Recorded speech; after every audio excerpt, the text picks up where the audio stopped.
हमारे जीवन में जल और पेड़ कितने मायने रखते हैं। ये हमें जीवन दान देते हैं। हमें पेड़ की कटाई करने से रोकना चाहिए। ऐसे ही एक कहानी सुनिए, दानवीर पेड़ की कहानी। एक समय की बात है, प्रीतमपुर गांव में बड़ी खुशहाली थी।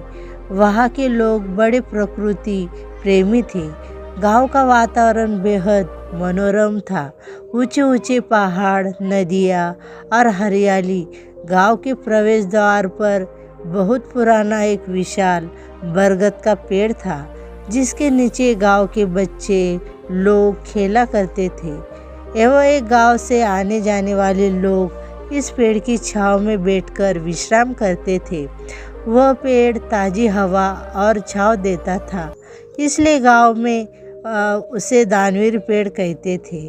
गांव की महिलाएं उस पेड़ की देवता के रूप से पूजा किया करती थी। एक दिन गांव में कुछ सरकारी अधिकारी आए। उनके साथ कुछ पेड़ काटने वाले लोग भी थे। वे आपस में बातें कर रहे थे। यहाँ से सड़क बनाने के लिए इस पेड़ को काटना पड़ेगा। यह बात एक छोटे बच्चे ने सुन ली। वह दौड़कर अपने घर गया और यह बात उन्हें अपने घर वालों और माता पिता को बताई। कुछ लोग दानवीर पेड़ को काटने वाले हैं। धीरे धीरे यह बात पूरे गांव में फैल गई। गांव वालों ने एक सभा बुलाई और निर्णय लिया कि हम दानवीर पेड़ को काटने नहीं देंगे। आखिर हमारे पूर्वजों की यादें उसके साथ जुड़ी हुई है। अगले दिन सभी गांव वाले दानवीर पेड़ के पास गए। वहाँ वे सरकारी अधिकारी भी आए हुए थे। गांव के सरपंच ने उनसे बात की, आप लोग यह पेड़ नहीं काट सकते। यह हमारे पूर्वजों की निशानी है। यह पेड़ नहीं बल्कि इस गांव की आत्मा है। हम इस पेड़ को कटाई काटने नहीं देंगे। आप शहर की सड़क कहीं और से निकलवा दीजिए। लेकिन अधिकारी नहीं माने।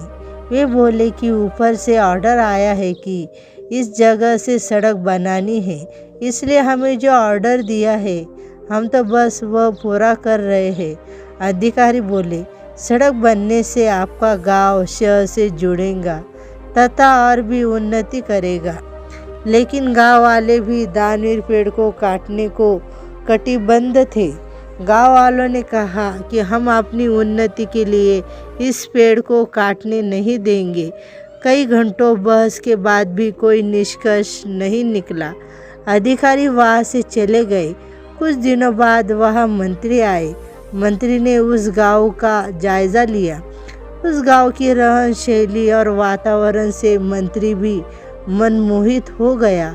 जब उसने दानवीर पेड़ को देखा तो बोला, सच में यह पेड़ बहुत ही विशाल और पवित्र प्रतीत होता है। इसकी छांव में कितनी सुखद है। इस पेड़ को काटना हमारे लिए पाप होगा। यह कहकर मंत्री ने अपने अधिकारियों से कहा, हम सड़क के लिए कोई दूसरा रास्ता निकाल देंगे। इस पेड़ को मत काटो। यह सुनकर सब गांव वाले खुशी की लहर दौड़ गई। गांव वालों की कोशिशों और पेड़ के प्रति प्रेम ने दानवीर पेड़ को बचा लिया।